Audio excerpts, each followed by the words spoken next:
And alright guys, here's going to be the most exciting part of the whole thing, because under a ton more foam and perfect packaging and instruction manuals, we should, at some point, find the drone. Whoa!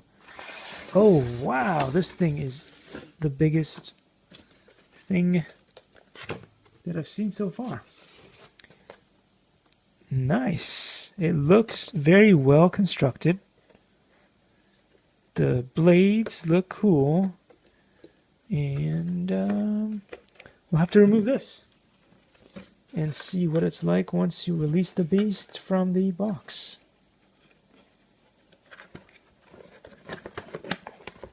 Wow. Anyway, I got this under the recommendation of Captain Drone, so... Likey